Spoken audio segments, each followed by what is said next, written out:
Já estamos ao vivo.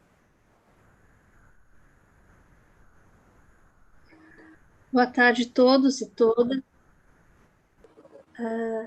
Então, hoje nós vamos esperar só uns 5 minutinhos pelos retardatários, pelas pessoas que entram um pouquinho depois, e já daremos início ao nosso evento.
Meus amigos, então eu gostaria de dar início a essa tarde, a esse evento agora pela parte da tarde. Eu começo por dar alguns avisos, né? Ao final como sempre, ao final dessa apresentação, haverá a circulação da lista de presenças, né? E essa é a última apresentação do nosso ciclo Universidade Medieval, a institucionalização do saber. Esperamos que vocês tenham gostado dessa nossa atividade. E já aviso que em outubro nós vamos fazer um outro evento, né, acerca das mulheres, mulheres intelectuais da Idade Média. Tenho certeza que vai ser um evento extremamente rico, com muitas informações, uma abordagem que ilumina outros aspectos desse período tão interessante, né, que é a Idade Média. E, então, em outubro, nós teremos esse evento, né? Então, será amplamente divulgado, vocês receberão material com as informações, as pessoas que vão, os professores que vão fazer parte desse evento, e as datas, né, de inscrição e realização. Agora já são exatamente 3h06, então acho que nós podemos dar início. Então, hoje, nosso último evento, a nossa última palestra tem como título a Universidade de Coimbra, o Estudo Geral do Reino de Portugal, séculos XIII e XIV, com o professor Dr. Edson Cruxem, professor da Universidade do Pampa, Unipampa.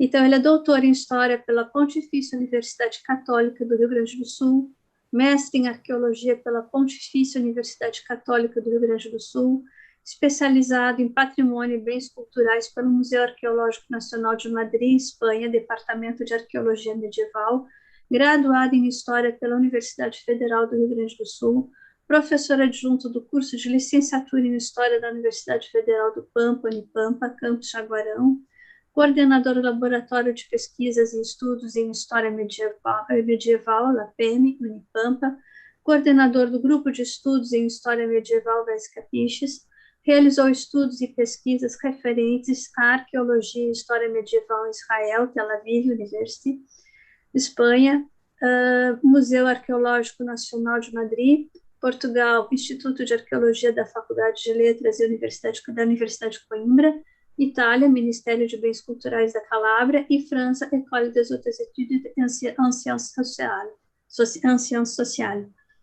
Lembrando que esse evento ele é uma promoção do Grupo de Estudos VESC Capiches, da Universidade Federal do Rio Grande do Sul, Faculdade de Educação, e do LAPEM, que é o Laboratório de Pesquisas e Estudos em História Medieval, do LAPEM. Então, muito obrigada, professor, por favor, a palavra é sua. Obrigado, Caio.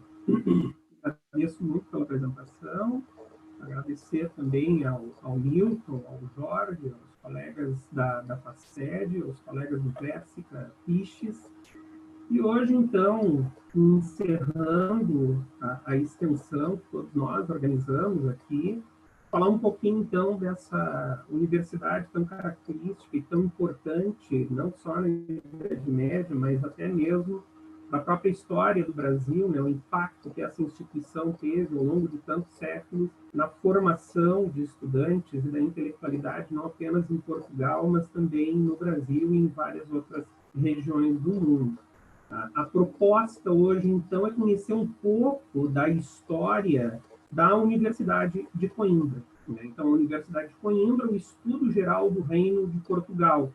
E aí eu vou centrar a minha observação, a análise, principalmente nos séculos XIII e século XIV, tentando constituir um panorama da constituição dessa instituição, por que ela foi constituída, de que forma ela foi constituída, quais são as fontes disponíveis para estudar a história medieval dessa instituição, qual o impacto que ela veio ter nessa sociedade medieval e as suas características principais. Ok? Então, para começar, dando uma olhada para tentar localizar, né, onde fica Coimbra, em Portugal. Então, a cidade de Coimbra ela fica localizada na província da Beira Litoral, em Portugal, na região central de Portugal, a meio caminho entre a cidade de Porto, que fica ao norte, e a cidade de Lisboa, que fica ao sul. A própria cidade de Coimbra, durante o período medieval, ela foi a capital do reino de Portugal. Então, sempre foi uma cidade que teve destaque dentro da história medieval deste reino.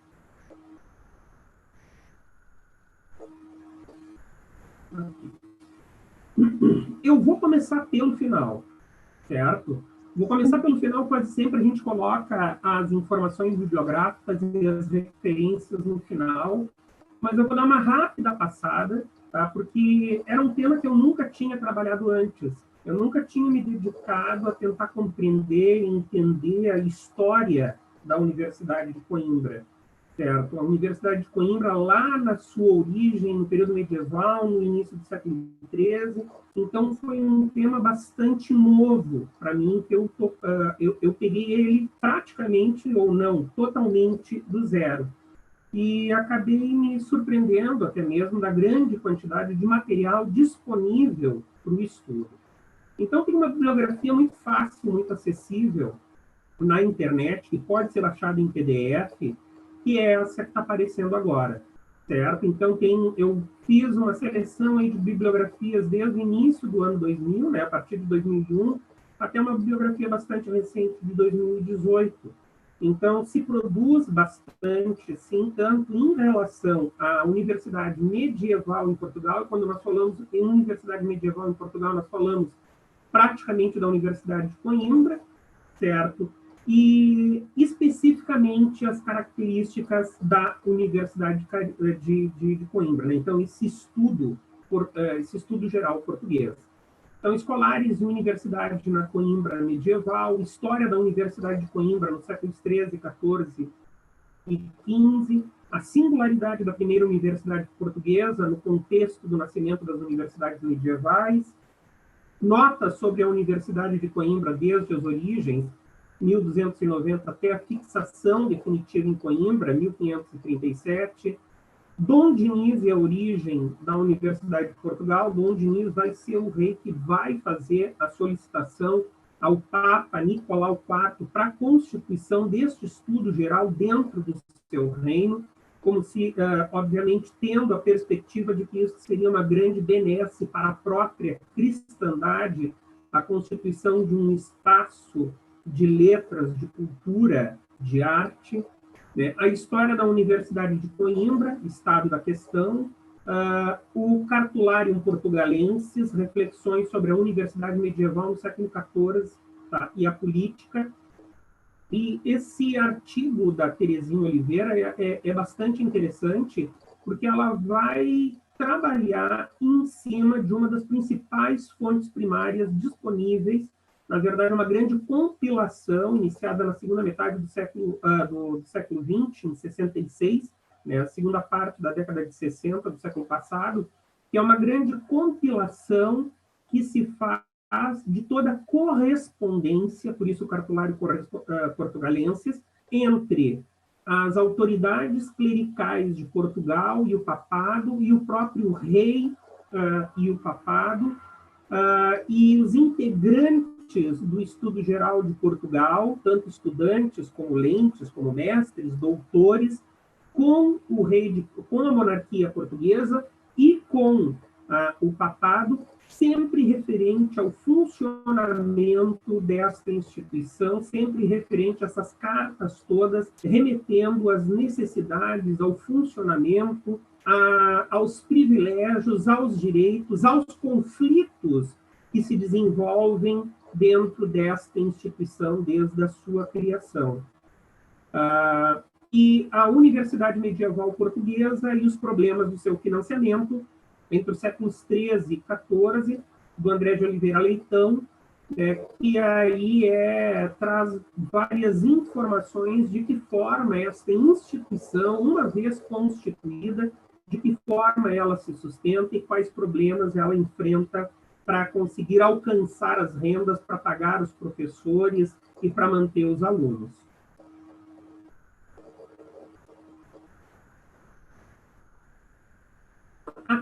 aqui, gente, são estudos de referência, tá? São estudos volumosos, de muito fôlego, que foram feitos em relação à Universidade Medieval em Portugal, né? Então, nós temos do Teófilo Braga, lá no final do século XIX, História da Universidade de Coimbra, nas suas relações com a instrução pública portuguesa, do Mário Brandão e do Manuel Lopes de Almeida, do início da primeira metade do século XX, lá em 37, a Universidade de Coimbra, esboço da sua história, o Joaquim Veríssimo Serrão, na década de 80 do século XX, História das Universidades, o Aldo Janotti, que é uma referência, quem depois tiver o interesse de ter acesso àqueles artigos em PDF da primeira leva de referências que eu mostrei, que estão disponíveis na internet, o Janotti e o Matoso, eles são muito referenciados, eles são utilizados muito como base para pensar e conhecer a Universidade Medieval em Portugal. Então, do Janotti, tem alguns trabalhos, mas principalmente esse de 1992, né? Origens da Universidade, a singularidade do caso português. Tem a História da Universidade Portuguesa, que é de 1997, que são 2 volumes, né? São 2 tomos, aí o primeiro entre o século XIII, no momento da sua criação, ao século XVI, momento em que se fixa definitivamente na universidade, na cidade de Coimbra.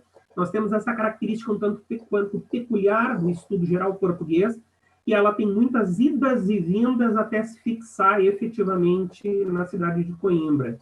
E muitas idas e vindas sempre entre Lisboa e Coimbra. E o tomo 2, que é entre o século XVI e o século XVIII, tá? Que aí é composto por vários autores, é uma produção da Universidade de Coimbra.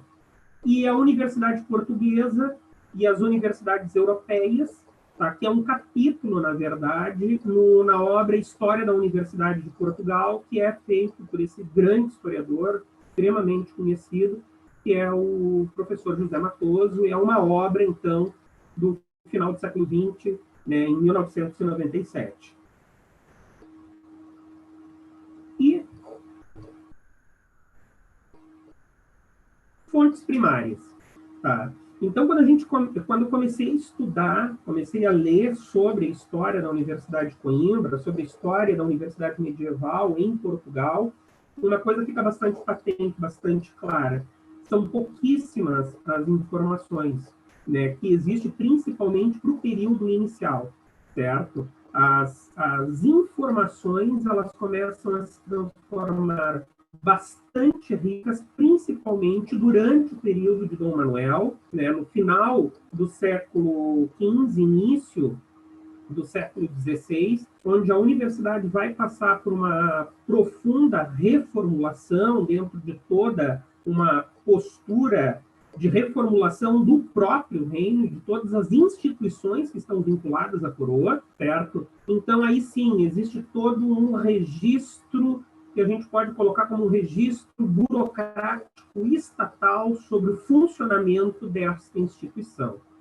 Para já, então, o Cartularium Universitatis Portugalensis, tá, que é produzido em 10 volumes, foi iniciado pelo professor Arthur Moreira de Sá, em 1966, e essa produção de uma obra, um fôlego gigantesco em cima de todo o cartulário produzido nesse período medieval referente à Universidade de Coimbra, acaba ocupando 10 volumes. O Livro Verde da Universidade de Coimbra, que é outro cartulário, é um cartulário do século XV, em 2 volumes, que foi organizado na década de 90 pela professora Maria Tereza Nobre Veloso, tá? Que aí esse cartulário, o Livro Verde, ele vai acabar contendo 140 diplomas, tá? Que foram produzidos entre o final do século XIII e a metade do século XV, tá? E esse cartulário ele é compilado lá pela primeira vez em 1471, ou seja, ele é formulado pela primeira vez no final do século XV. Então, são 2 grandes cartulários que são os que possibilitam passar informações produzidas nesse período inicial da universidade, no período medieval. e alguns documentos, certo? O Scientia Thesaurus Mirabilis, que é o documento de 1º de março de 1290, produzido pelo rei Dom Diniz, criando a Universidade de Portugal, o Estudo Geral de Portugal, tá? O de de Statu Reni Portugali, que é a bula papal do Papa Nicolau IV, de 9 de agosto de 1290, confirmando a fundação do Estudo Geral em Portugal, ou seja, uma coisa era a criação desta instituição pelo rei Dom Diniz, mas era obrigatoriamente necessário que o Papa desse a confirmação, certo? E desse todos os privilégios necessários para que esta instituição funcionasse de fato, né? Sem levar em consideração, como a gente vai ver daqui a pouco, que existe um pequeno detalhe no meio de tudo isso, que o Reino de Portugal, justamente no período em que o Estudo Geral é criado, ele estava sob uma interdição papal, né? Uma interdição papal que vinha desde Afonso III, pai do rei Dom Diniz, tá? Onde o Afonso III ele tinha sido excomungado durante um tempo pela Igreja Católica. E embora a condenação de excomunhão tenha sido retirada, a interdição sobre o reino continuava. Então, existe uma situação muito delicada aí em se criar uma instituição, um estudo geral, sendo que em Portugal, sendo que esse estudo geral ele dependia fundamentalmente da aceitação do poder papal, que impunha uma interdição sobre esse reino. A Carta Magna Privilegiorum, que é de 1309, né, onde vai se definir os primeiros estatutos do Estudo Geral de Portugal, né? Então, quando justamente essa Carta Magna, que é produzida pelo rei Dom Diniz para a Universidade de Coimbra, ela é constituída justamente no momento em que a universidade ela está sofrendo está passando pela sua primeira transferência de Lisboa para Coimbra. Ou seja, uma forma de que essa instituição ela chegue na sua nova cidade com os seus direitos e os seus privilégios assegurados para o seu funcionamento. Então, ela começa a funcionar a partir de 1291 em Lisboa, certo? E poucos anos depois ela é transferida para a cidade de Coimbra. Agora nós vamos tentar descobrir um pouco quais seriam os motivos dessas transferências múltiplas. Vamos começar, então, pelo selo, pelo brasão da Universidade de Coimbra, né? Então, o que nós estamos vendo aí é justamente o brasão negro, o brasão preto, ou selo preto, que corresponde a todos os cursos, corresponde à Universidade de Coimbra. Cada curso da Universidade de Coimbra tem uma própria cor. Então, cada curso utiliza este mesmo selo, mas com uma cor diferente. No caso da Faculdade de Letras, que inclui, na verdade, vários cursos, por exemplo, a Arqueologia está dentro da Faculdade de Letras, a História está dentro da Faculdade de Letras, certo? Era o azul escuro ou o azul marinho. E várias outras faculdades também têm as suas próprias cores. O brasão preto corresponde à universidade. Então, aí nós temos a representação da sapiência coroada, que segura em uma mão um livro aberto e na outra um cetro, uma esfera armilar, né, que representa justamente o símbolo de um saber universal, né? Essa esfera armilar que é uma representação do mundo como um todo. Então, a concepção da universalidade, né, e do saber universal. Ao fundo, nós temos uma coruja que ela está pousada sobre livros, né, que é uma representação, justamente, uma representação clássica que remete ao conhecimento. Já no primeiro estatuto concedido por Dom Diniz à universidade, em 1309, consta como direito, tá, é um direito desta instituição, ter e utilizar selo próprio. Tá? Então, toda a documentação que seria produzida pela Universidade de Coimbra, ela teria um selo próprio garantindo a autenticidade dessa documentação. Tá? Então, embora não tenha sobrevivido, o que existe é apenas escrito, certo, no estatuto, que a instituição ela ganha o direito de produzir e de ter o seu selo. Desde a época, então, consta a informação, remete a informação de que esse selo conteria a figura da sabedoria, certo? O selo mais antigo que nos chegou, que chegou até os dias de hoje, é de 1555. Né? O que nós estamos vendo aqui agora, no que eu estou reproduzindo na tela, é de 1897 e se mantém em vigor até os dias de hoje. O selo de 1555 trazia a frase em latim, né? Trazia a frase: através de mim as regras e leis têm correto conhecimento.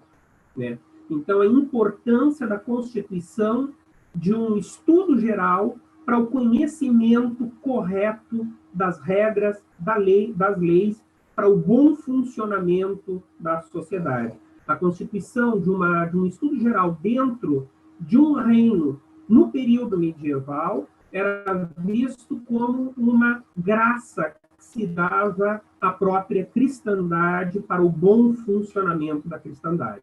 Atualmente, então, desde 1897, o que consta no brasão é Insignia Universitatis Conimbrensis, que é, ou Conimbrenses, tá?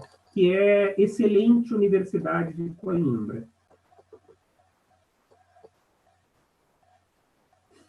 Uma curiosidade aqui, em relação a essas universidades, e por que quando se fala de universidade medieval portuguesa, ou quando se fala de universidade portuguesa durante muitíssimo tempo, se fala especificamente da Universidade de Coimbra. Então, Coimbra ela é fundada em 1291 e existe até os dias de hoje. Então, ela está aí há 731 anos. Tá? A de Lisboa, que é a Universidade de Coimbra, que é a Universidade de Lisboa, que é a Universidade de Coimbra, e agora a gente vai ver por que isso, ela, então, entre idas e vindas, ela se mantém cerca de 1291 até 1537. Mas desse período aí a gente desconta pelo menos 60 anos que ela vai ficar em Coimbra. Ela encerra, então, em 1537, e a Universidade de Lisboa, que nós conhecemos atualmente, ela é fundada só em 1911. Então, a Universidade de Lisboa ela fica fechada durante 436 anos. Tá? A Universidade de Évora é a mais expressiva delas, depois de Coimbra, em termos de antiguidade. A Universidade de Évora ela vai ser criada em 1559 e vai ser fechada em 1759. Então, é uma instituição de ensino superior, é uma universidade que ela dura 200 anos. Certo? Então, ela tem uma duração bastante significativa. Mas ela era uma instituição liderada, comandada, fundada pelos jesuítas, e com todos os atritos gerados com o Marquês do Pombal. Então, na segunda metade do século XVIII, o Marquês de Pombal fecha, com a expulsão dos jesuítas, essa universidade acaba sendo fechada. E ela volta a ser aberta só em 1973. Então, a Universidade de Évora, depois de ter funcionado 200 anos, já dentro do período moderno, né, ela acaba ficando fechada 214 anos. Tá? E a Universidade do Porto, ela tem a mesma data de fundação da Universidade Contemporânea de Lisboa, ou seja, 1911. Né? Quem resiste firme e forte todo esse período, todo esse tempo, é a Universidade de Coimbra. Aí, então, uma imagem, gente. Essa imagem da cidade de Coimbra, certo? Então, nós temos essa gravura, que é de Coimbra, do Atlas, do George Brown e do Franz Rosenberg, que é do final do século XVI, 1596, tá? Que temos ali em cima, então, Illustre Civitate Conimbria, em Lusitânia. Na imagem aí, gente, dá para se identificar, então, a região de Almedina, tá? Que é essa região que é a parte mais alta da cidade, totalmente muralhada. A região da Alcáçova, que é a região aqui em cima, onde a gente pode justamente identificar o Paço Real, justamente nesse território aqui, onde vai funcionar a Universidade de Coimbra, quando ela vem no início do século XIV se instalar na cidade, certo? E nós conseguimos também identificar a Sé Velha. Então, nós temos o Paço Real, a Almedina Fortificada e a Sé Velha, certo? Aqui nós temos o Rio Mondego e a ponte que cruza esse Rio Mondego e faz a conexão com a cidade. Então, a cidade de Coimbra ela é organizada, então, nessa elevação, esse aclive de terreno em direção à parte mais alta da colina, onde até o dia de hoje se encontra, né, a Universidade de Coimbra, né, no Paço das Escolas. Vale lembrar também, gente, que a cidade de Coimbra ela foi capital do Reino de Portugal entre 1129 e 1255. Então, ela sempre foi uma cidade com muito destaque dentro da história da coroa portuguesa. Aqui uma imagem contemporânea da cidade, né? Então, a Coimbra e o Rio Mondego, na parte mais alta da cidade, se destaca... Na parte mais alta da cidade, aqui, então, se destaca os prédios da universidade, e aqui, saindo, né, então, a torre campanário, que é um dos grandes símbolos, se não o maior símbolo da universidade, da própria cidade de Coimbra, que é a cabra, e com o seu sino marca o funcionamento, né, o ritmo de funcionamento da cidade de Coimbra, que é uma cidade universitária por excelência até os dias de hoje. Essa foto está muito bonita.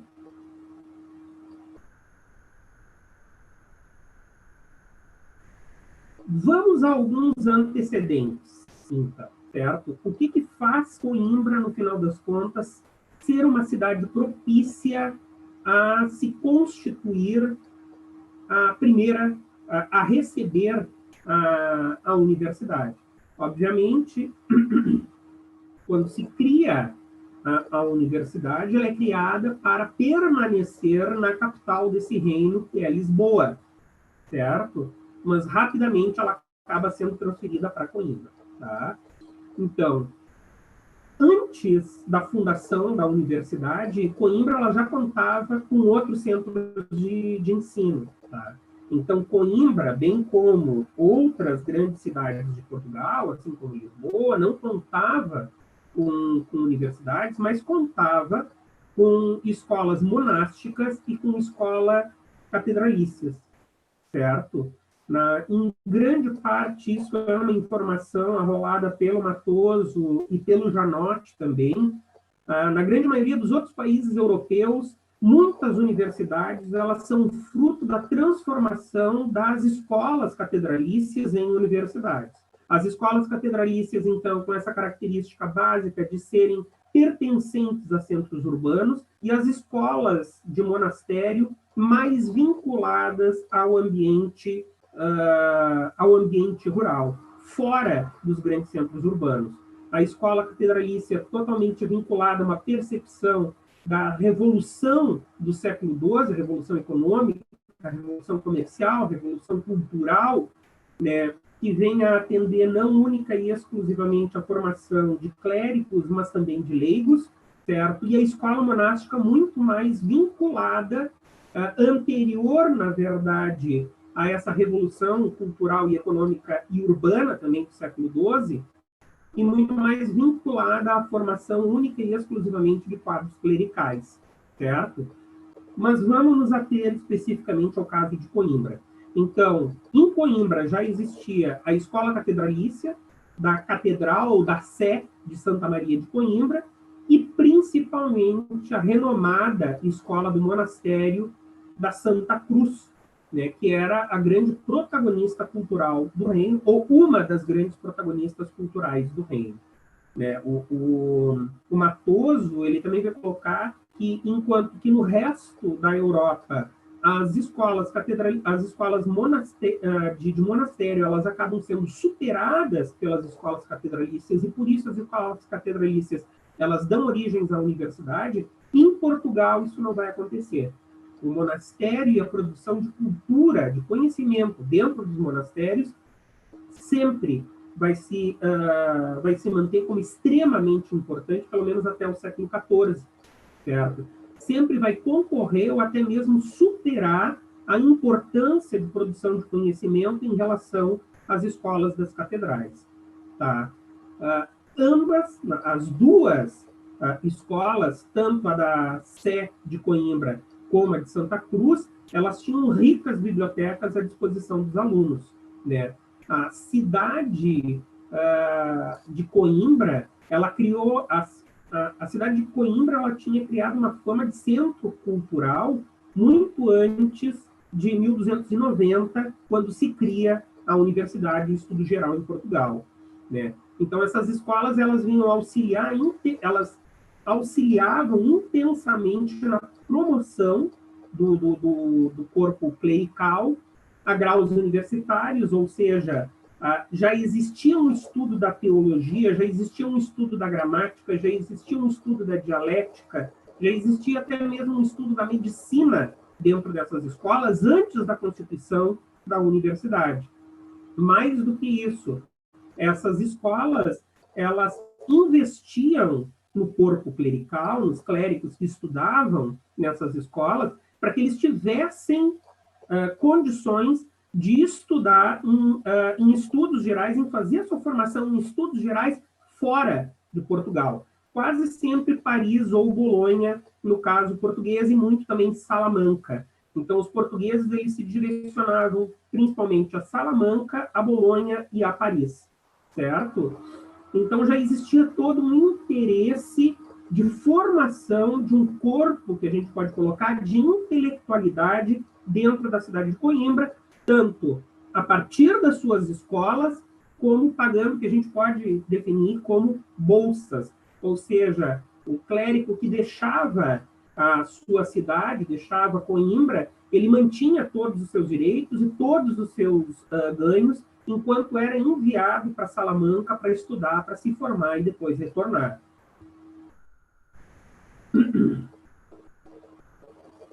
Aqui, então, nós temos a Sé Velha de Coimbra, a Catedral de Santa Maria de Coimbra. Tá? Então, a fundação da escola possivelmente remonta a 1080, né? Mas o prédio que nós estamos vendo aí, que é esse prédio românico por excelência, com essa característica de uma fortificação, né? Tem toda a característica de um castelo, uma fortificação clerical, possivelmente tenha sua construção em 1139, né? Durante o reinado do primeiro rei de Portugal, o Dom Afonso Henriques. Aqui, então, se ensinava gramática, dialética e teologia, né? Justamente isso servia para preparação dos candidatos para ordens clericais. Então, eram jovens que viviam reunidos num sistema comunitário dentro das dependências da catedral, fazendo a sua formação. Aqui ao fundo, então, novamente, a Torre de Coimbra, né? A Cabra, que obviamente é muito posterior.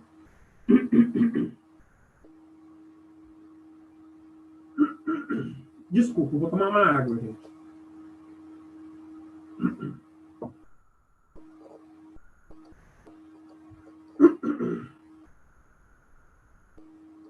A atividade pedagógica de formação básica é que o que eu quero colocar aqui agora é que não é apenas o Mosteiro da Santa Cruz e a Catedral de Santa Maria de Coimbra que possibilitavam a formação intelectual das pessoas, né? Outras atividades pedagógicas, principalmente de formação básica, elas também se davam em outras duas escolas de Coimbra, né? Os mais conhecidos, né, em convento das ordens mendicantes, o convento de São Domingos e o convento de São Francisco. Então, só ali nessa cidade, nesse período, antes da constituição da universidade, nós temos pelo menos 4 centros de formação, né, de atividade intelectual pedagógica. Os doutores e os magísteres das escolas pré-existentes na cidade de Coimbra, eles passaram a interagir ativamente, mesmo integrar, né, os quadros de professores da nova universidade.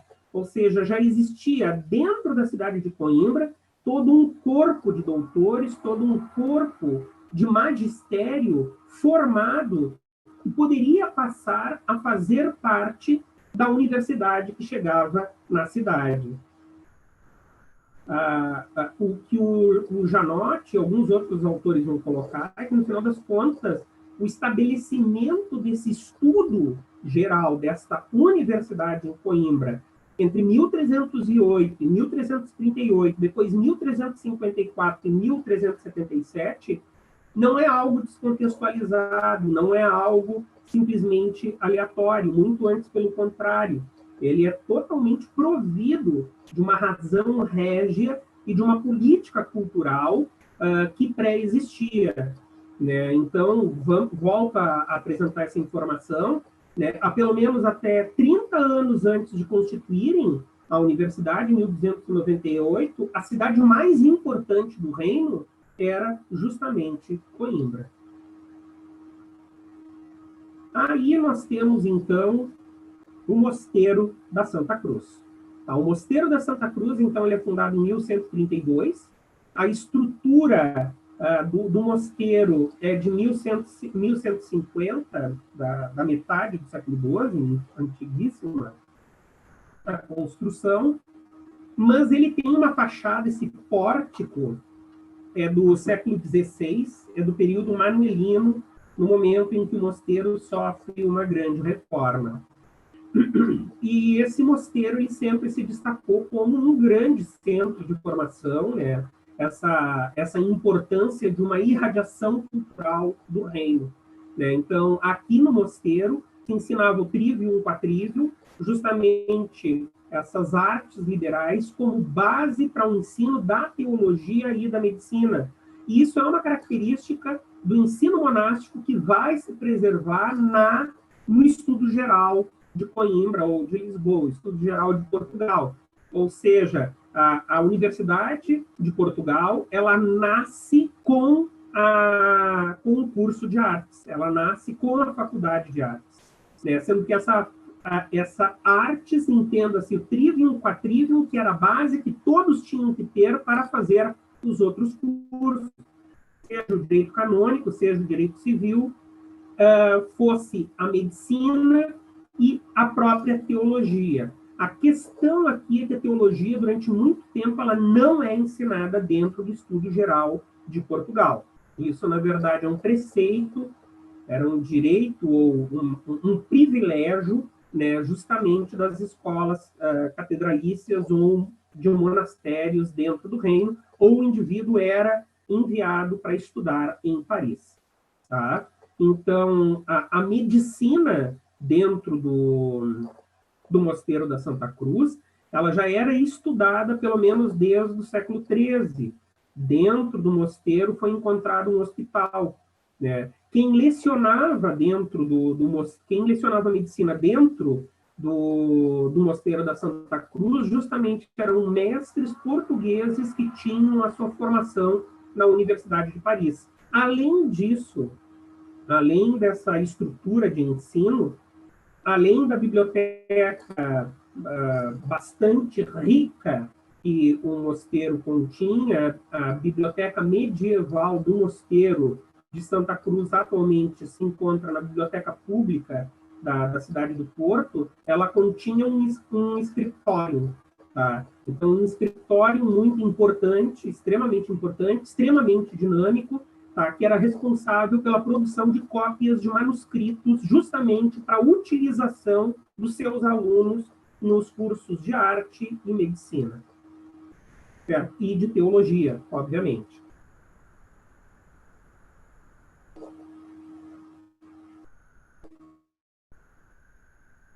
Os 3 textos sobre a origem do Studium Conimbricensis, certo? Então, são 3 textos fundadores desta instituição.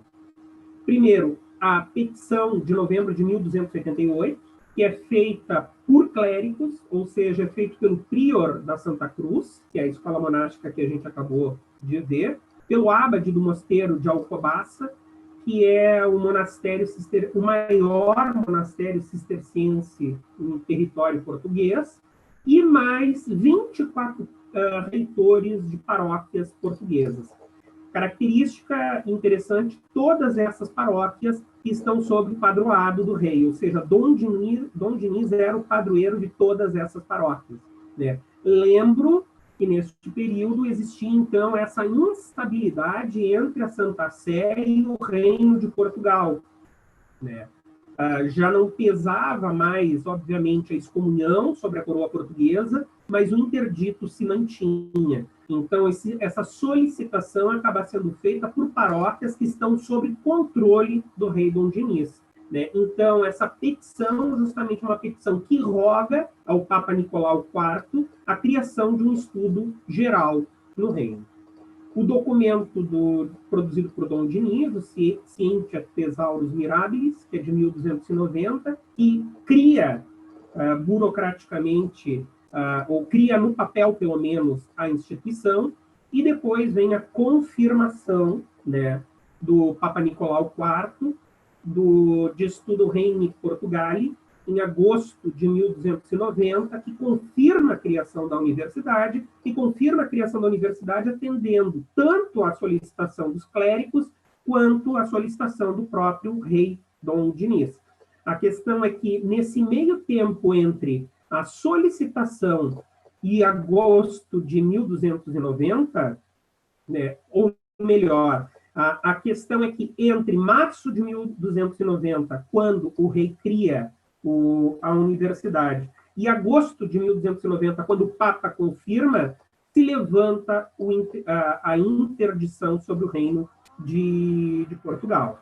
E essa interdição, em grande parte, ela é levantada, ela acaba tendo um fim, justamente porque nesta petição de 1288, as autoridades clericais de Portugal acabam apresentando o rei Dom Diniz como alguém que está buscando fazer o melhor para a cristandade e está buscando conciliação com a Santa Sé, conciliação com as autoridades clericais do reino. Então, essa petição de 1278, ao mesmo tempo, é uma solicitação de fundação do estudo geral em Portugal, mas, ao mesmo tempo, é uma solicitação para que a interdição papal chegue ao fim, justamente para que o estudo geral possa ser criado. Então, aí nós temos a imagem do rei Dom Diniz, no manuscrito castelhano do Compêndio de Crônicas dos Reis, né, que é do início do século XIV. Né, rei Dom Diniz, que é visto como rei trovador, um rei extremamente culto, que produziu muitas obras, grande patrocinador das artes, da cultura em Portugal, reinou entre 1279 e 1325, é indicado como um dos primeiros reis, se não o primeiro rei português que acaba recebendo uma formação, um ensino formal, né? Ele recebe um ensino formal dentro da estrutura e da perspectiva da escolástica através do ensino de mestres vindos da própria Universidade de Paris, né? Antes mesmo, obviamente, de constituir o primeiro estudo geral em Portugal, ele vai acabar sendo reconhecido, né, e marcando o seu período no poder como um grande incentivador para a formação de escolas no território português, né? No final das contas, também ele é quem vai criar a universidade.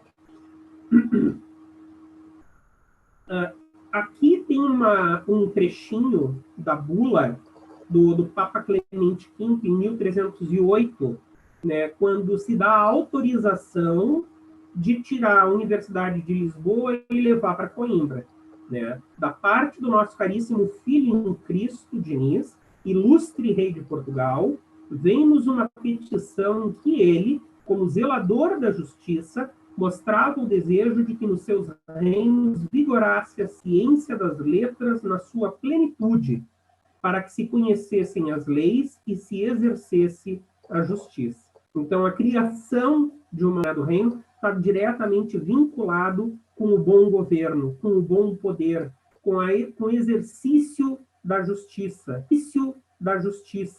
né? Então, a ciência, a letra, ela está justamente relacionada ao desenvolvimento do bom governo, né? E à estabilidade do próprio reino. E é visto, como eu já falei anteriormente, uma grande benesse, então, para a cristandade como um todo. Então, essa petição de clerical do Nicolau IV, que é endereçada ao Nicolau IV em 1288, ela não é assinada por Dom Diniz, e não que depois produz um documento criando já a universidade. Né? Então, desde 1267, né, o rei Afonso III, ele sofre um interdito da igreja, ele acaba sendo excomungado pela igreja, ele volta atrás, se arrepende e retiram a excomunhão dele um pouco antes dele falecer, mas assim mesmo o interdito acaba passando para o filho, que é Dom Diniz. A questão aqui era uma grande disputa, na verdade, entre Afonso III e as autoridades clericais do reino. Disputa econômica, né, e disputa política também, em que o rei ele buscava ter maior controle sobre grande parte do território que estava sob o poder da igreja, certo? Então, existem vários desacordos entre a igreja e o rei e acaba resultando nesse interdito.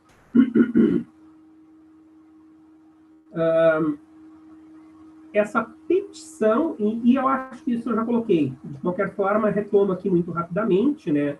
Na própria petição que solicita a criação do Estado do Estudo Geral, já vinha informação onde Dom Diniz acaba sendo apontado por esses clérigos como patrono e defensor dos mosteiros e dos eclesiásticos, e profundamente interessado em criar um estudo geral para o bem da cristandade, até mesmo como uma forma de restituir as suas boas relações, né, com a Santa Sé. E aí se constitui a Concordata de março de 1279, um ano, né, basicamente antes da criação da universidade, né, em que, através desta concordata, né, se levanta o interdito em relação ao Reino de Portugal, que era uma condição incontornável para a confirmação da universidade pelo poder papal. Aqui, nós temos, então, a imagem do Nicolau IV, né, que foi o Papa que fez a confirmação da criação do Estudo Geral em Portugal, né? E ele confere o Estatuto de Studium Generale à universidade criada por Dom Diniz, e na Europa medieval, o papado era considerado o maior protetor das universidades, né? E a maior autoridade também na organização e no funcionamento destas instituições. A gente tem que levar em consideração que existe uma íntima vinculação entre a igreja e o funcionamento destas instituições, embora partisse do princípio que essas instituições elas tinham grande autonomia, tinham estatutos próprios. Tá?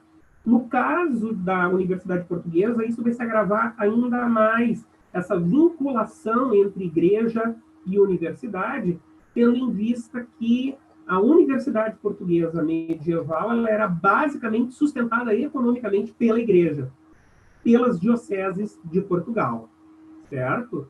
Mas, de qualquer forma, então, as universidades elas eram criadas pela igreja, autorizadas pela Santa Sé, porque elas eram vistas como obras pias e louváveis para o bem de toda a cristandade.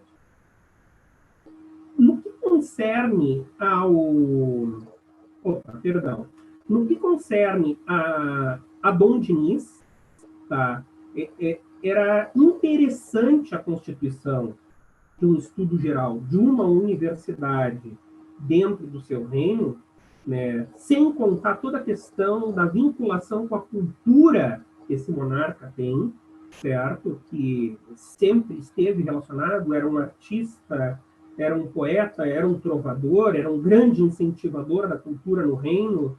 Tem toda uma questão de, os autores, eu acho que Matoso coloca, da europeização de Portugal, e começa com Afonso III, e Afonso III, justamente em busca disso, vai trazer mestres da Universidade de Paris para dentro do território português, até mesmo para fazer a formação do príncipe, de Dom Dinis, e tudo isso, né? Mas a questão de constituir uma universidade, ela conferia um prestígio muito grande ao reino, né? Constituía um prestígio grande ao reino, mas também constituía um prestígio muito grande em nome da própria coroa, em nome do próprio rei Dom Dinis, né?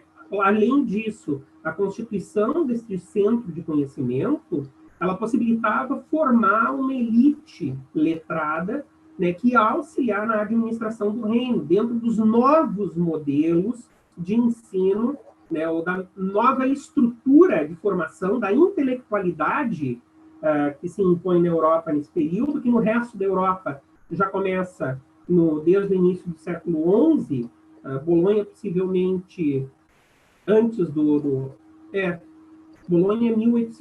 1080, eu acho, né? Então, é no século XI, no final do século XI, mas essa nova estrutura, que é da Universitatis, que é do estudo geral, ela vem na Europa desde o século XII, né? E vai se representar, vai acontecer um tanto quanto tardiamente em Portugal, no final do século XIII, né? Então, a possibilitar a constituição de uma elite de letrados que vem a auxiliar nos desígnios do reino.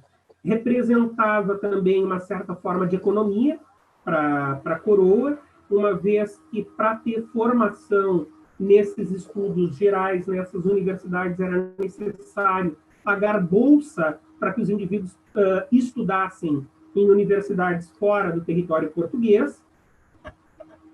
Representava justamente, então, a continuidade, intensificação, principalmente intensificação do esforço de europeização e modernização do reino, tá? Que já tinha se iniciado com Afonso III, e o estudo geral ele acaba sendo visto como um instrumento extremamente adequado para retirar Portugal do que Janotte vai acabar definindo como um triplo anacronismo, né? Um anacronismo em termos de atraso, um atraso artístico, um atraso literário e um atraso pedagógico, né? Ou seja, o estudo geral poderia vir a ser um instrumento de sanar parte deste atraso em relação ao resto da Europa, que já tem essas instituições desde o século XII.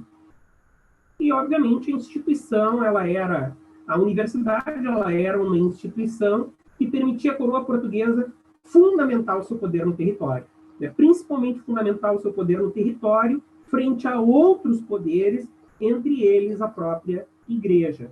Então, uma vez que existe essa união, essa proximidade tão grande entre, embora exista essa proximidade tão grande entre igreja e coroa para a criação e manutenção dessa instituição, isso não significa que as disputas de poder chegaram ao fim.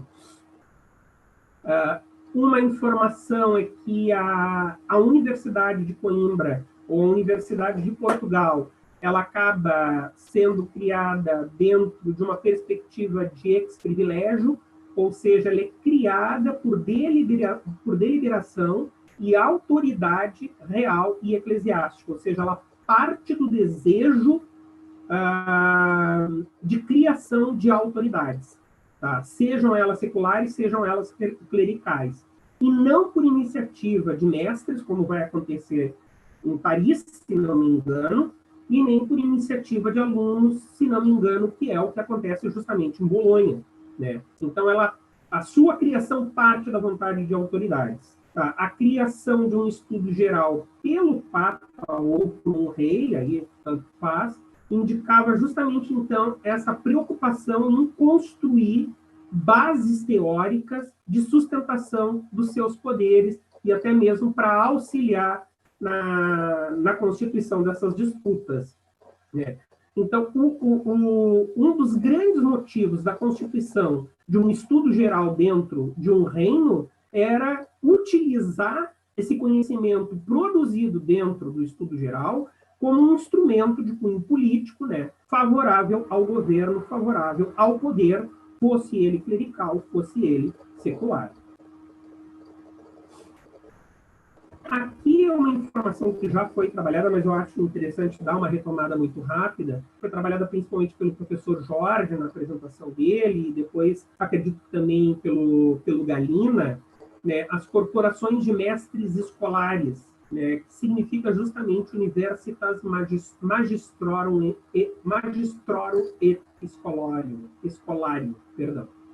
Né, então, lá no século XII, XIII, existia, então, entre os artesãos, os indivíduos que tinham essa ocupação, né, artesanal, a formação de corporações de ofício, né, justamente com a tentativa de poder proteger os seus direitos. A mesma lógica vai acabar sendo aplicada em relação à universidade, né? Então, essa Universitas Magistrorum et Scholarium é justamente a corporação de mestres escolares que buscam a defesa dos seus direitos, com a criação dos seus próprios estatutos. Então, ela está dentro de uma lógica medieval de constituição de corporações. Tá? E elas acabam funcionando através, então, dos próprios privilégios que são constituídos, né, através da tentativa de defender os seus privilégios. Exatamente por isso se constituem essas corporações. Tá? E tanto as corporações, e principalmente esta corporação universitária, ela vai funcionar como um organismo autônomo, tá? De natureza corporativa, que dotava-se dos seus próprios estatutos. Um dos privilégios que vai constar em 1309, dado pelo rei Dom Dinis, à universidade, neste caso de Coimbra, quando ela chega pela primeira vez na cidade, é justamente o direito de constituir os seus próprios estatutos. É bastante complicado essa questão, porque ao mesmo tempo em que a instituição da universidade em Portugal, ela goza de muita liberdade, ela goza de muitos privilégios, ela goza de muita autonomia, ao mesmo tempo ela está diretamente vinculada às decisões do monarca. Então, todas as vezes em que ela vai ser jogada, feita uma maleta de louco, de Lisboa para Coimbra, de Coimbra para Lisboa, de Lisboa para Coimbra, de Coimbra para Lisboa, e depois definitivamente em Coimbra, a documentação toda indica motivações que partem única e exclusivamente do rei, sem ponderar nenhum tipo de aceitação, participação ou mesmo conhecimento, né, da corporação de mestres e de alunos. Um dos motivos que a instituição que Coimbra, tanto em Coimbra como em Lisboa, vai sofrer em termos de atrito, em termos de desentendimento, justamente a grande quantidade de privilégios que os alunos e os mestres vão acabar recebendo, tanto da igreja como da coroa, né? E acaba se transformando numa situação de os outros cidadãos acabam se sentindo prejudicados pelo excesso de privilégio que essas pessoas vão acabar recebendo. O excesso de proteção. Então, a instituição, o estudo geral medieval, ele é extremamente protegido tanto pela coroa como pela própria igreja. Agora a gente vai ter a oportunidade de dar uma olhada. Eu vou dar uma olhada também no horário, porque já são 4 horas.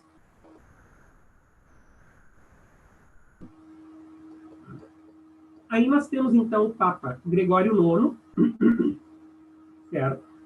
Vai partir, a gente estava falando de autonomia, ok? Dos direitos, dos privilégios da universidade e a autonomia que essa universidade medieval vai receber. Tanto que uma das características da universidade até hoje, justamente, é o direito à sua autonomia, né? Então, Gregório IX, em 1231, através da bula Parenscientiarum, ou seja, o pai da ciência, pais do conhecimento, ele concede privilégios e autonomia jurisdicional e intelectual, ou seja, uma autonomia tanto jurídica quanto intelectual à Universidade de Paris, comparando a Universidade de Paris a Caritas Sefer, ou seja, a cidade do saber ou das letras. Então, dessa forma, enquanto cidade, embora seja cidade do saber ou cidade da letra, enquanto cidade, ela deveria desfrutar da autonomia, da independência e estatutos próprios, tá? Podendo autogovernar-se, né? Autorreger-se. Então, esse modelo de autonomia universitária seria adotado em toda a Europa e dado como privilégio em toda a Europa, e não é diferente no caso da Universidade de Lisboa, Coimbra, Portugal, certo? Embora tenha essa relação extremamente íntima com o governo, com os desmandos, digamos assim, da coroa, e movê-la de um lado para o outro. As indas e vindas do Estudo Geral de Portugal. Então, nós temos, lá em 1290, nós temos, ela é criada em Lisboa. Em 1308, ela é transferida para Coimbra. Em 1338, ela regressa para Lisboa. Em 1354, ela retorna para... 1354, ela volta para Coimbra. Em 1377, ela retorna para Lisboa. E até que em 1536 ela é transferida definitivamente para Coimbra. Então, o maior período de permanência que ela vai ter, efetivamente, vai ser em Lisboa, entre 1377 e 1536. Como eu tinha colocado, então, todas essas mudanças, elas ocorrem por determinação e imposição do monarca, e sem que nos documentos conste uma interferência, uma oposição dos mestres e dos alunos que fazem parte da instituição. Quais são os cursos com a qual o Studium Coningrigense ou Dionisiano ele é criado? Né? O estudo de Coimbra ou do rei Dom Diniz. Ele é criado com direito civil, com direito canônico, com medicina, tá? Com artes. E aí eu já tinha colocado a artes composta por trivium e quadrivium como uma forma de dar base às outras formações. Tem essa característica, então, que o ensino de teologia em Portugal, ele não vai ser ensinado, ele não vai ser ministrado pela universidade, ele estava reservado aos mosteiros das ordens dos dominicanos ou dos franciscanos, ou o indivíduo tinha que estudar em Paris. Somente a partir de 1400, ou seja, no início do século XV, é que a teologia ela vai ser incorporada, ela vai ser integrada no Estudo Geral de Portugal. Mais de um século depois dela ser criada. E existem algumas questões, porque, no final das contas, a Universidade de Coimbra, então, ela tem esse fluxo entre essas duas cidades. Possivelmente, o que se apresenta é que nos primeiros momentos, nos primeiros anos em que a Universidade de Coimbra ela é criada e ela é levada para Lisboa, acabam ocorrendo muitos atritos entre os cidadãos da cidade de Lisboa e os estudantes, né? Justamente esses atritos, esse desentendimento por pessoas que vêm de todo o território português e passam a habitar a cidade e que têm privilégios e que têm autonomia, levam com que Dom Diniz venha fazer uma súplica para que a cidade ela seja levada para a universidade seja levada para outra cidade, no caso Coimbra, né? Então se faz ele solicita a Clemente V, certo? E Clemente V acaba acedendo.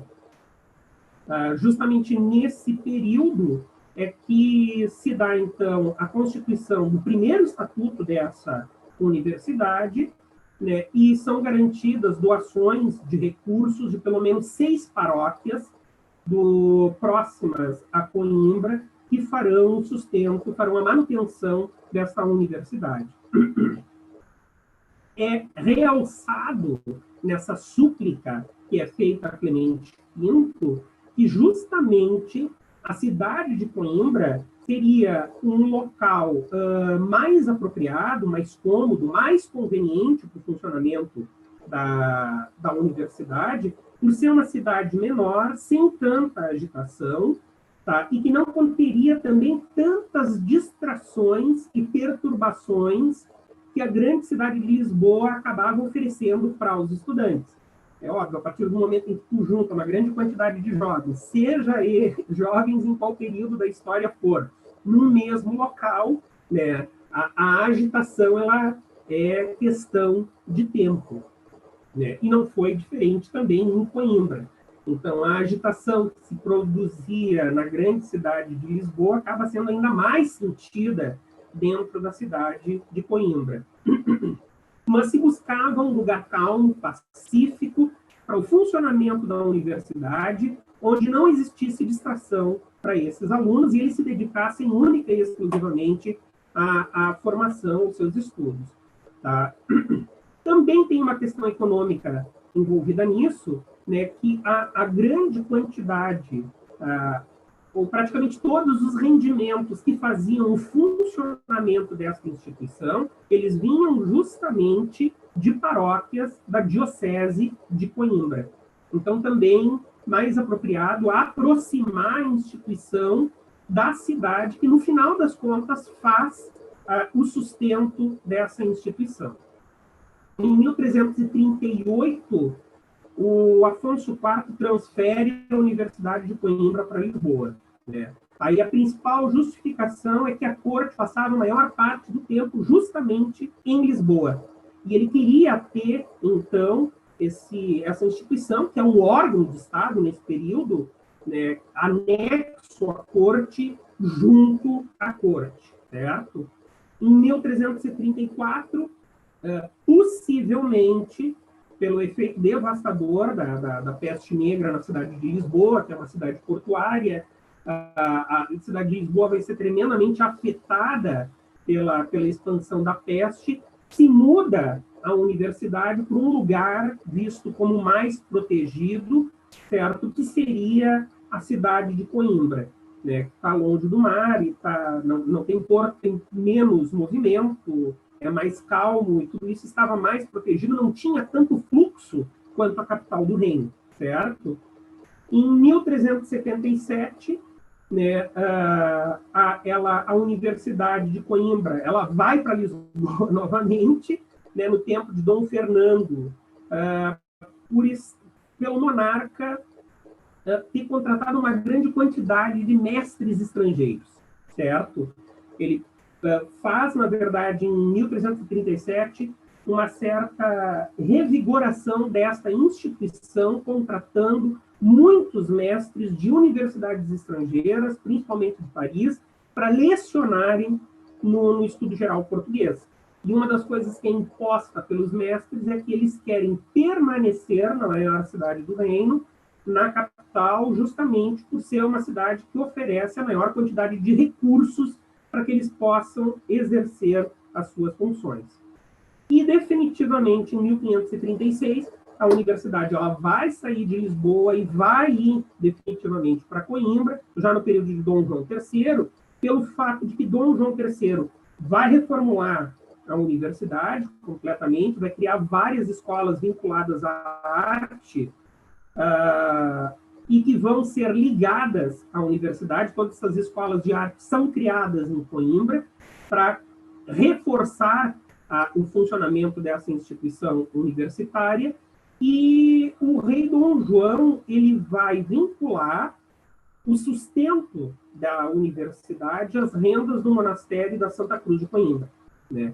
Então, quem vai passar a sustentar efetivamente a instituição dentro da sua nova configuração, no século XVI, é o Mosteiro da Santa Cruz de Coimbra, então ele vai para lá. E aí já é toda uma questão de tentar sempre aproximar a instituição das transformações que a cultura renascentista que a cultura do Renascimento estava provendo, estava fazendo na Europa no período.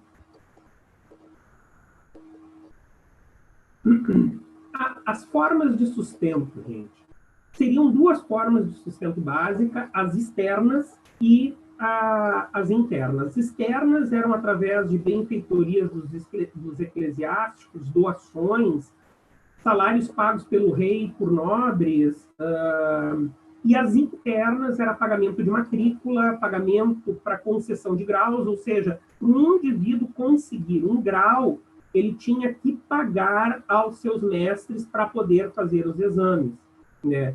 E tinham também as coletas, né? Essa coleta era uma forma dos alunos contribuírem cada um com o que disponibilizava, pagando parte do ensino, e justamente essa coleta ela era utilizada tanto para manutenção da instituição como para o pagamento dos próprios mestres, certo?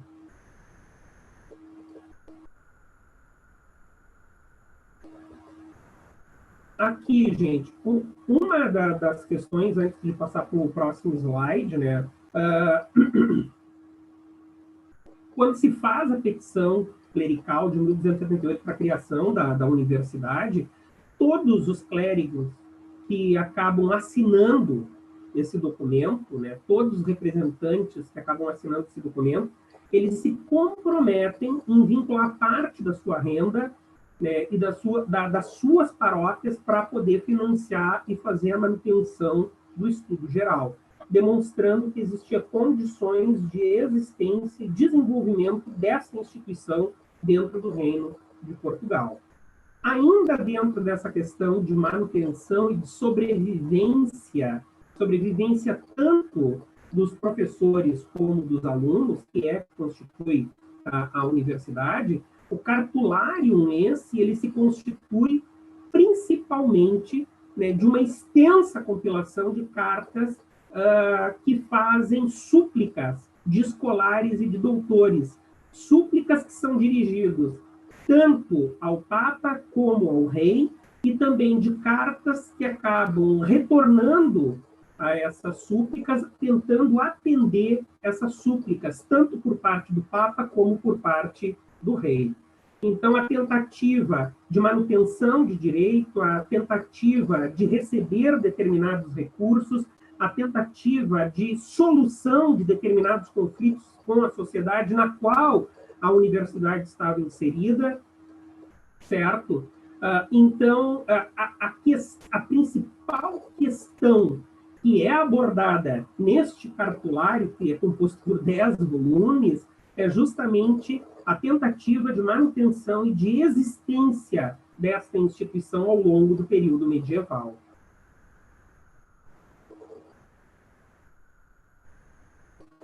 Há essa íntima ligação, então, que vai se constituir, né, entre a Igreja e a Universidade medieval, principalmente a Universidade de Portugal.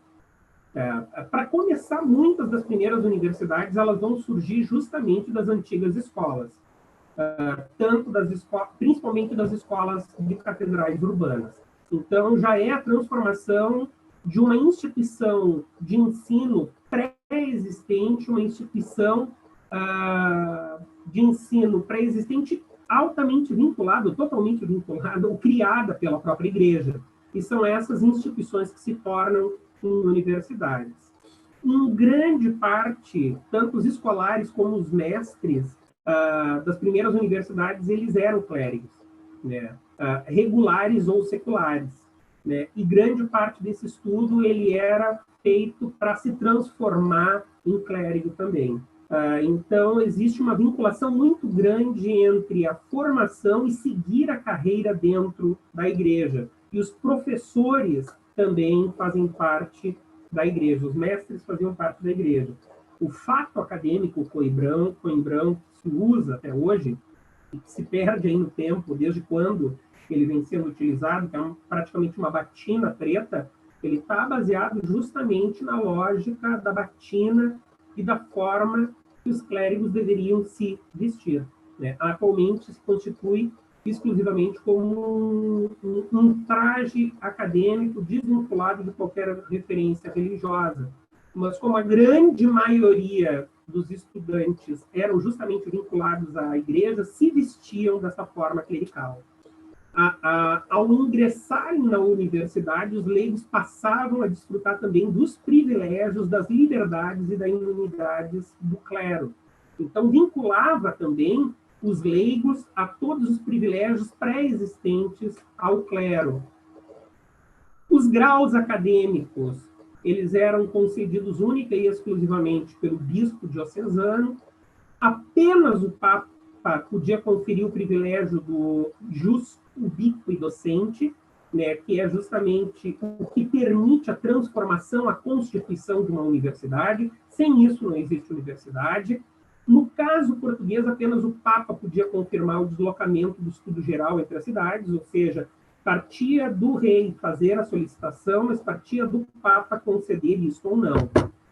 As rendas... As rendas eclesiásticas destinadas para o financiamento dos estudia permitia justamente o sustento de lentos, de discípulos e de todo o oficialato envolvido na universidade. Aqui, gente, vamos pegar apenas alguns desses privilégios. O que nós temos aqui é uma carta de privilégio de 15 de fevereiro de 1309.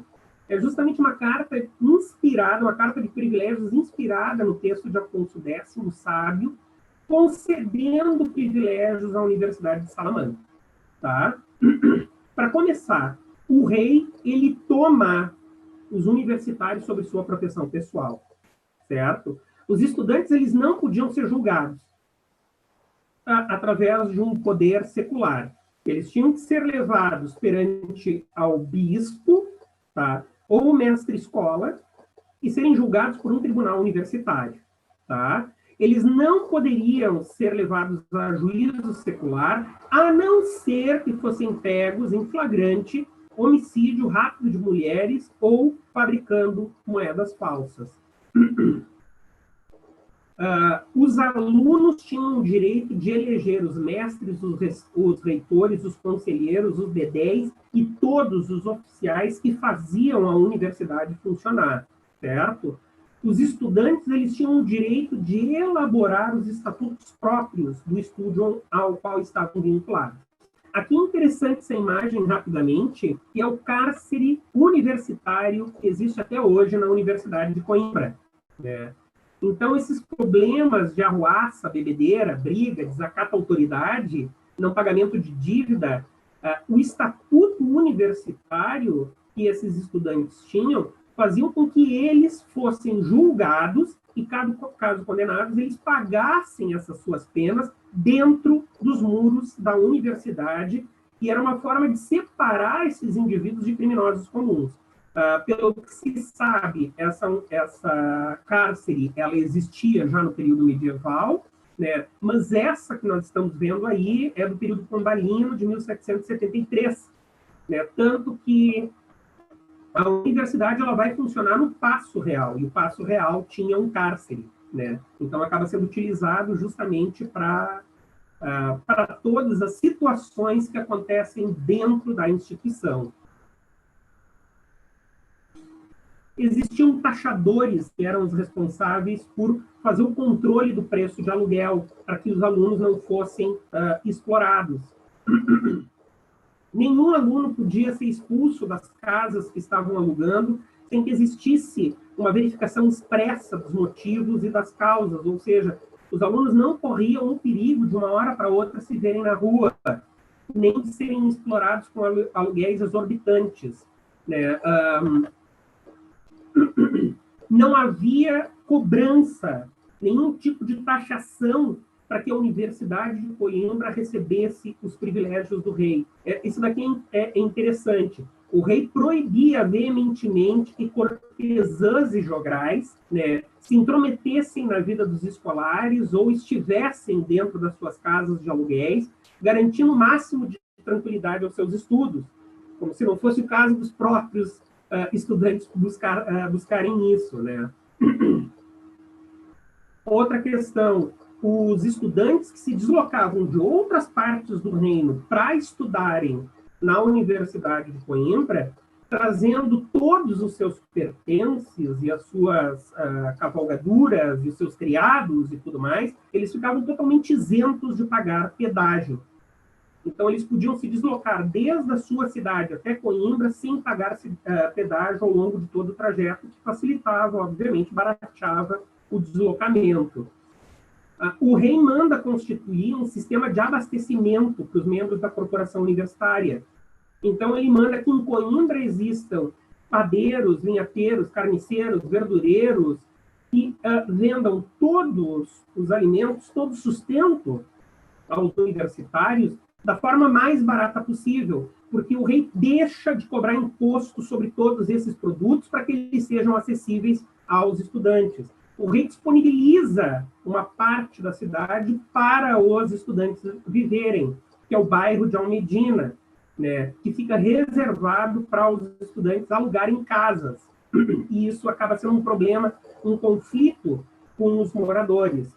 Tá? Os moradores, eles se veem, no final das contas, acossados a alugarem as suas casas aos estudantes que estão chegando por um preço que não são eles que definem, mas sim são a própria organização da universidade com a chancela do rei. Aí nós temos a torre e a porta de Almedina, em Coimbra, é um torreão fortificado que fazia a proteção da entrada da cidade, tá? E a partir daí nós tínhamos, então, a seção, a parte muralhada da cidade, né? Então, a partir daí nós temos o bairro de Almedina, que era onde os estudantes ficavam, né? Então, ficavam dentro da parte protegida da cidade, aos pés do Paço Real, que justamente era o local onde aconteciam as aulas, na parte alta da cidade.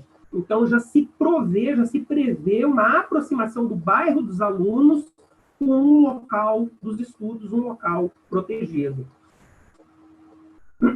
Tem isso, né? Os moradores, eles muitas vezes acabavam sendo obrigados a alugar as suas casas através de um aluguel previamente definido pelos taxadores. Isso já é uma situação de conflito. Muitos que acabavam se recusando a alugar essas casas tinham as casas tomadas, né, as casas apreendidas e as casas entregues para que os alunos vivessem durante um ano sem pagar aluguel. Ou seja, era bastante conflitiva a situação. Bom, outra característica, outro privilégio, os estudantes, eles estavam isentos, tanto os estudantes como mestres, eles estavam isentos do serviço militar, mesmo durante o período de guerra, né? Outro privilégio que demonstra todo o interesse, todo o empenho do rei para o sucesso dessa instituição. Dom Diniz vai acabar cedendo o Paço Real de Coimbra para a realização das aulas, ou seja, o Palácio Real de Coimbra acaba sendo dado aos estudantes e aos mestres. A maior de todos esses privilégios é justamente o jus ubique docente, né?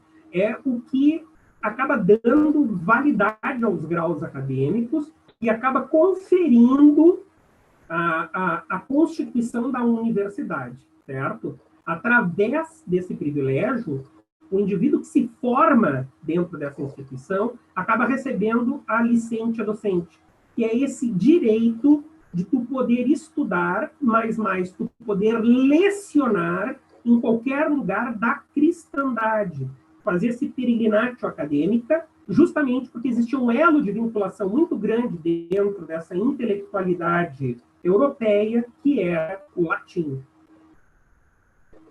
Vamos encerrando, gente, que no final das contas eu queria falar bem menos, já estou fechando 1h25 agora.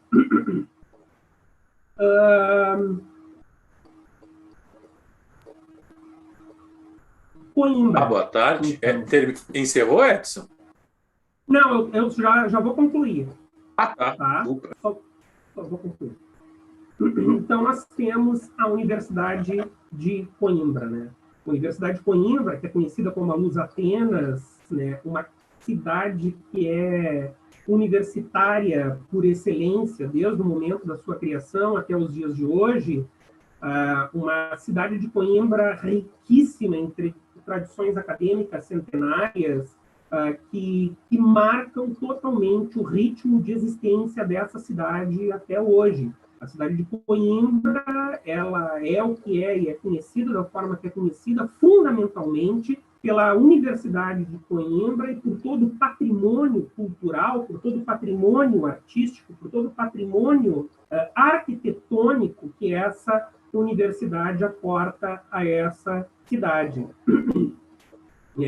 Coimbra, que tem um tipo de fado próprio, que remete justamente à vivência estudantil, né, à vivência da juventude, né, um fado que remete aos namoros, às amizades, às noites de boemia, à saudade dos verdes anos da universidade, né, a Coimbra da queima das fitas, né, que essa festa acadêmica de formatura que se faz em Coimbra de uma forma absolutamente diferente do que a gente pode imaginar o que seja uma formatura, né, que é regada com uma grande festa pública onde toda a cidade se envolve.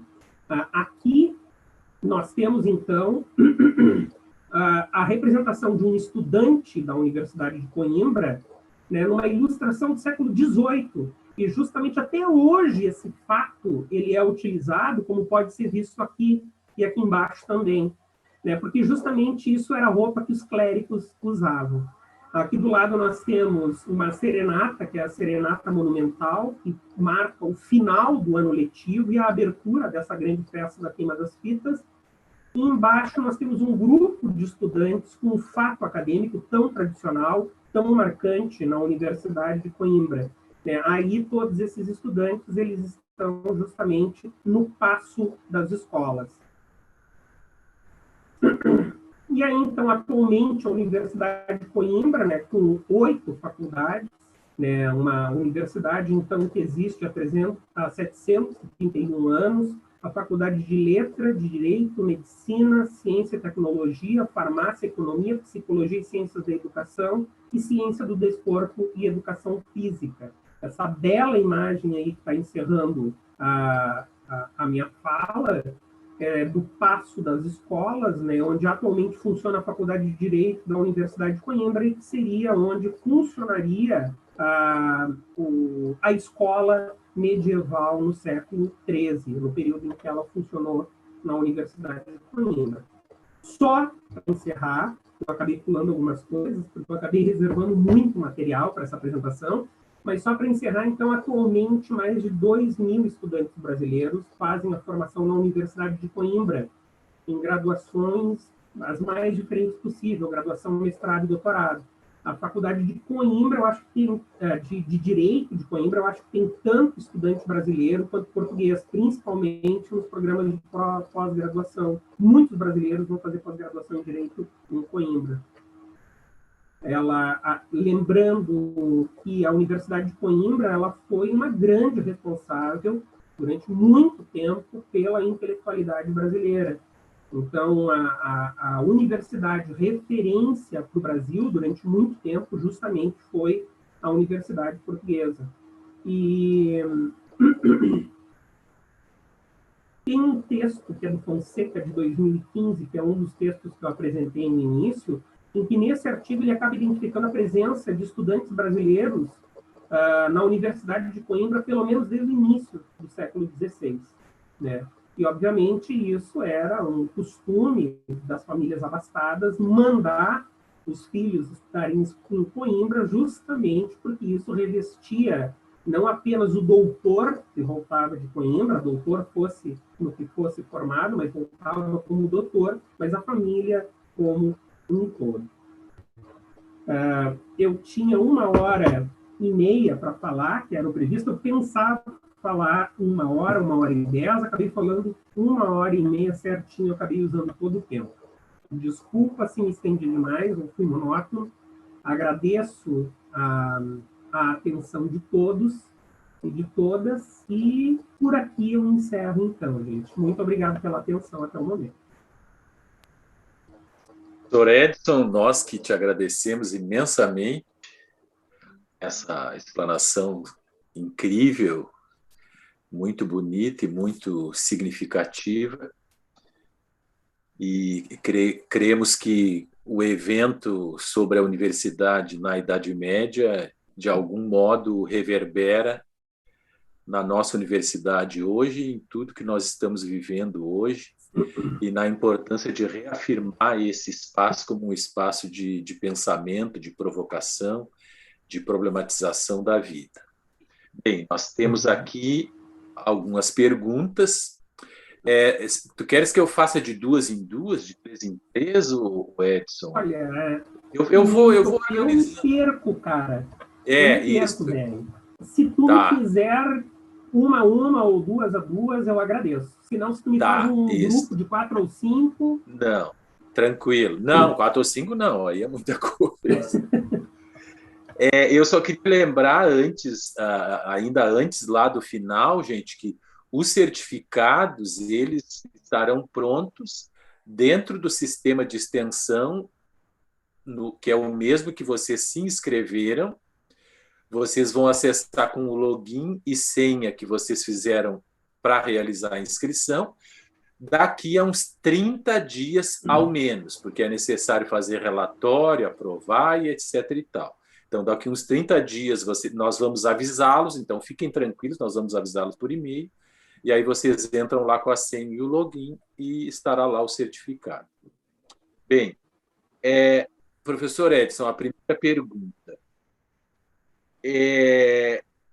A Luciana Carine de Souza, ela pergunta: o Estudo Geral de Portugal trocava de lugar entre Lisboa e Coimbra. A sede política era em Lisboa ou em Coimbra durante essas trocas? E a questão política influenciava nessas trocas? As súplicas por recursos competiam com os investimentos dados às expedições marítimas de 1487? Eu acho que ficamos com essa aí primeiro, que essa aí que são 3, na verdade. O centro político era Lisboa. Então, o centro político ele acaba se mudando para Lisboa cerca de 35 anos antes da constituição da universidade. Tanto que a universidade ela é criada tendo a intenção de que a instituição ela permaneça em Lisboa, certo? A questão é que, como eu apresentei ali em determinado momento, a maior parte das rendas que faziam a sustentação desta instituição, elas estavam localizadas nas dioceses de Coimbra, certo? E também na grande maioria dos territórios mais ao sul, que há pouco tempo, na verdade, tinham sido reconquistados dos mouros. Então, eram terras que estavam sendo ocupadas, terras que estavam sendo reexploradas, terras que, na verdade, tinham sido redistribuídas dentro da nobreza portuguesa. Os fatores que fazem essa universidade mudar tanto de lugar são diversos. Tanto em Coimbra como em Lisboa, nós vamos ter esse fator de desentendimento da instituição, uma instituição nova, certo? Uma instituição que está se estabelecendo pela primeira vez dentro dessas comunidades, e são instituições com uma grande autonomia, principalmente em relação ao funcionamento das decisões concelhias, certo?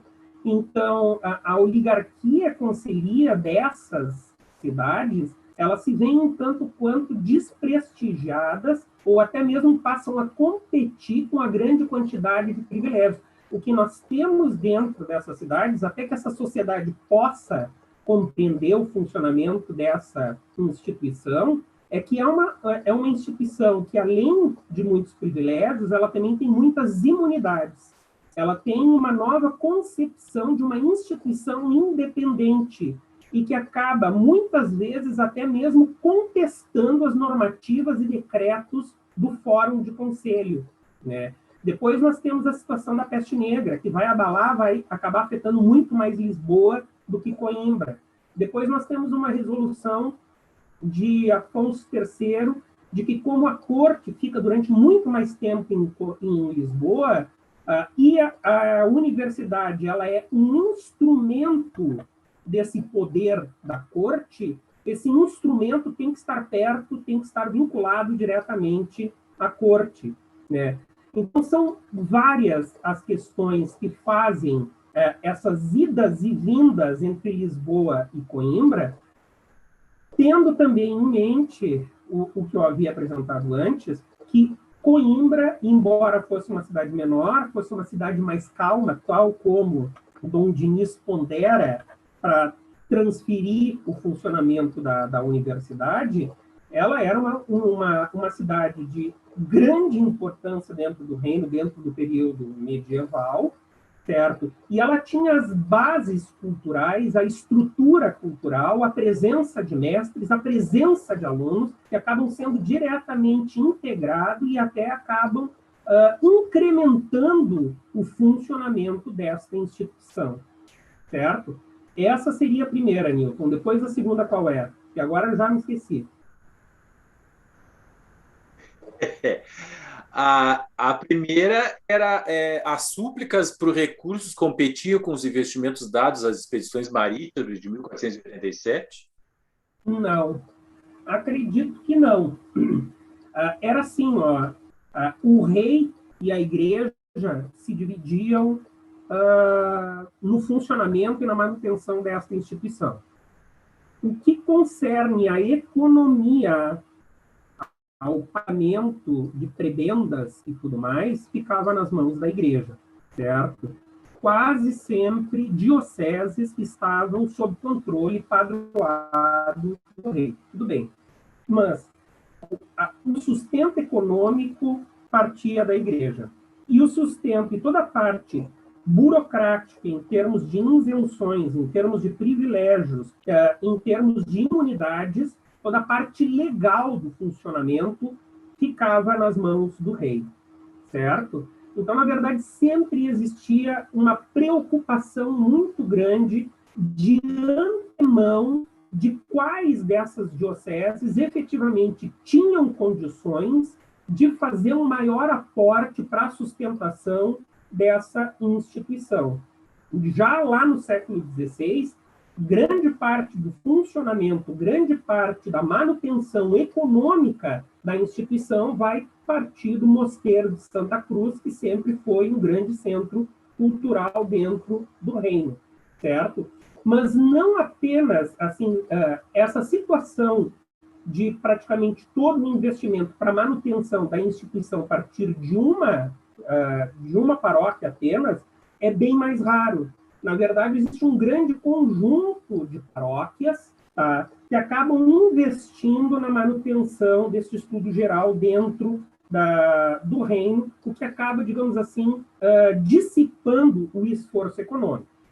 O que acontece, efetivamente, em termos de desentendimentos, em termos de atritos também, que se gera com a criação da universidade, não é que determinadas verbas tenham que ser direcionadas, por exemplo, para as navegações ou algo assim, mas sim que, através da imposição papal, aí também tem isso, né? É o Papa que, através de uma bula, através de uma determinação, acaba definindo que determinadas dioceses têm que reservar parte das suas rendas para investir no funcionamento dessa instituição.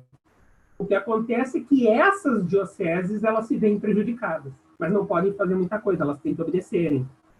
Então, na verdade, parte das rendas que a gente pensa diocese justamente única e simplesmente como igreja, mas os mosteiros, as dioceses, elas eram proprietárias de grandes extensões de terra, eram proprietárias de muitos recursos que possibilitavam muitas rendas, certo? O que acontecia é que existia determinada resistência, determinado desagrado de determinadas dioceses que se viam obrigadas a abrir mão de determinadas rendas que poderiam ser investidas para os próprios clérigos, para as próprias pessoas que fazem parte desta diocese como as colegiadas, os mosteiros, as paróquias, podiam utilizar esses recursos em benefício próprio e não podiam mais. Tinham que doar, na verdade, esses recursos, principalmente para o pagamento dos lentes. E a outra qual é, por favor, Milton? Sim, mas era essa. Agora nós temos uma pergunta do Antônio Gabriel. Ele pergunta o seguinte: diante do tamanho incentivo às universidades e à formação educacional no medievo, em sua avaliação, por qual razão ainda é forte a permanência do termo Idade das Trevas no discurso público? Desconhecimento. Eu acho que muito mais desconhecimento de tudo o que foi produzido, de toda essa revolução que começa a acontecer a partir do século XII, especificamente aqui falando da Europa, do medievo ocidental, desse resgate do pensamento aristotélico, dos comentários sobre o pensamento aristotélico, o desenvolvimento do pensamento escolástico, essa vinda da filosofia e da razão e da reflexão e da disputa de pensamentos dentro da universidade. É interessante que a universidade medieval ela é criada, em grande parte, ela está intimamente vinculada à igreja, mas justamente para o seu melhor funcionamento, ela acaba recebendo o privilégio de autonomia para o seu melhor desenvolvimento e para o seu melhor funcionamento. Justamente uma autonomia de liberdade de disputa, de produção de conhecimento. Veja bem, o Mosteiro da Santa Cruz, lá no século XII, já desenvolvia estudos sobre medicina. E uma das coisas mais batidas que nós temos em relação ao período medieval era que a medicina era um tabu, que não podia se estudar a medicina, que era proibido estudar o corpo, que era proibido conhecer o corpo, que era proibido, que, na verdade, parte-se do princípio que todo e qualquer homem medieval, em qualquer momento, sempre entregou a sua existência única e exclusivamente à vontade divina, sem qualquer tipo de estudo sobre a saúde, sobre o corpo, sobre a nossa vivência, a nossa existência biológica, e nada mais longe disso. Então, na verdade, são clichês ou são formas de pensamento que naturalizam e começam a ser naturalizados lá pelo século XVIII, pelo menos, e que acabam se estruturando, acabam se fundamentando e acabam sendo reproduzidos de forma automática dentro da nossa sociedade. Toda e qualquer sociedade tem os seus problemas, toda e qualquer sociedade tem os seus perrengues, tem os seus avanços, tem os seus retrocessos, tem as suas estagnações. Não foi diferente com o período medieval, mas da mesma forma nos possibilita dizer que o período medieval, em termos de conhecimento, em termos de intelectualidade, em termos de desenvolvimento, ele foi tão dinâmico e tão iluminado quanto qualquer outro período. Justamente as universidades que existem até hoje, que marcam a nossa sociedade, surgem nesse período. Perfeito, muito bem, professor Edson. A Rose de Lima faz uma pergunta bem pontual, assim, mas bem significativa.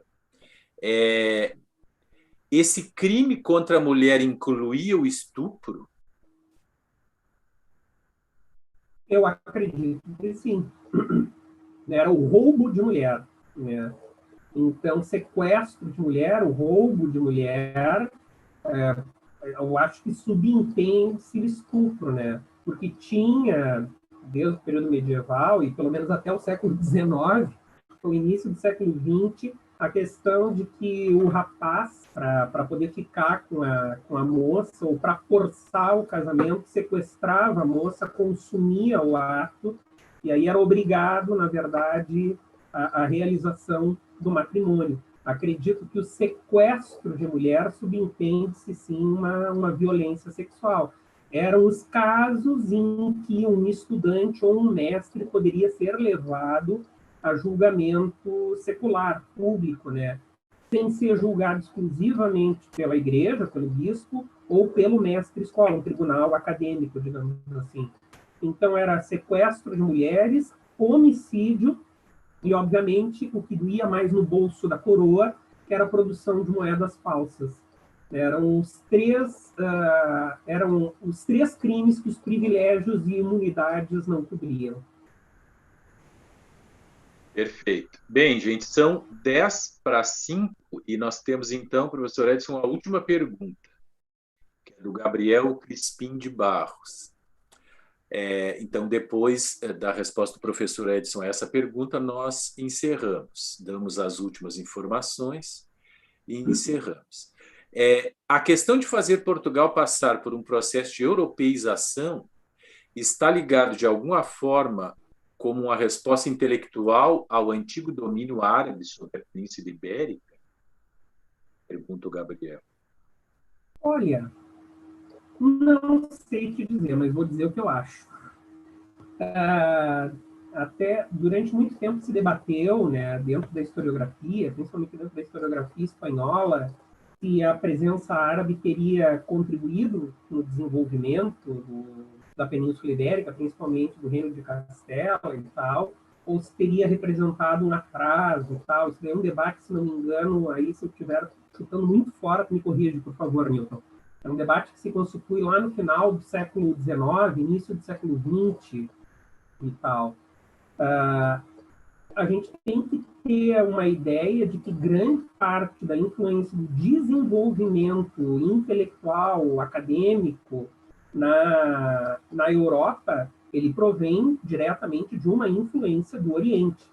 Então, justamente a retomada dos grandes clássicos e os grandes comentaristas dos clássicos do período clássico, eles são retomados na Europa justamente através de uma influência da cultura árabe, que já faziam isso há mais tempo. Então, antes dos grandes comentaristas, antes de se desenvolverem grandes estudos e grandes comentários sobre Aristóteles e tantos outros filósofos do período clássico, isso já era desenvolvido com maestria e com profundidade na sociedade muçulmana, na sociedade oriental. Eu acredito que essa questão de europeização, que o Matoso vai usar e o Janotti também vai usar, é dentro de um sentido de modernização no que concerne ao que está sendo desenvolvido em termos culturais no período. Então, fazer Portugal ser incluído nesta cultura europeia do período, em que até então não fazia parte. Então, fazer, através da constituição de um estudo geral, uma integração a outros reinos que já continham o seu estudo geral, já estavam amplamente vinculados à escolástica, à universidade e tudo mais, e tinham passado por essa revolução intelectual lá no início do século XII, com a expansão da urbanização, com a dinamização do comércio, né, com a transformação da sociedade, onde um dos elementos dentro dessa transformação justamente o surgimento da universidade, esse ambiente de conhecimento. E Portugal só vai conhecer isso no final do século XIII, em 1290, com características próprias, obviamente. Ou seja, Portugal, quando começa a fazer parte desse mundo dos estudos gerais, a parte mais efervescente dessa grande transformação de urbanização, de comércio e de cultura na Europa como um todo já passou. Então, Portugal ele vai passar por isso tardiamente, vai alcançar essas características tardiamente e vai constituir a sua universidade tardiamente, e constitui a sua universidade justamente com a intenção de tentar alcançar os demais reinos que já vêm nesse processo há mais tempo. Maravilha. Então te agradecemos imensamente, Edson. Eu que agradeço. Pela apresentação, pelo debate, pela resposta às questões colocadas pelos cursistas, digamos assim. E com essa última tarde finalizamos o nosso evento. coberto de êxito, porque discutiu e problematizou a universidade e popularizou um pouco mais os debates acerca do medievo.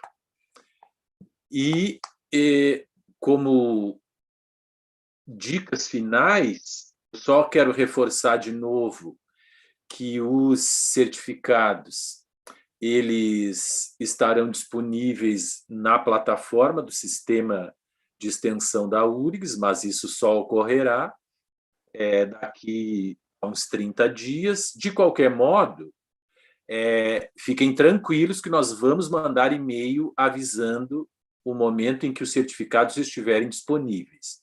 Então, se nós não tivermos mandado ainda e-mail, é porque eles ainda não estão disponíveis, certo?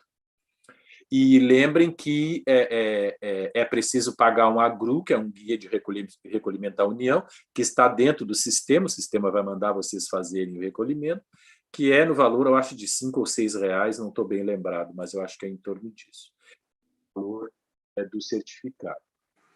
Bem, então, agradecendo mais uma vez a todos os envolvidos, a Isadora, a Adriene, o Edson, a Carlinda, o Sérgio, o rapaz agora, o Junqueira, nosso amigo e colega lá da Faculdade de Educação. E então damos por encerrado esse evento, mais uma vez. Muito obrigado pela participação de todos e de todas.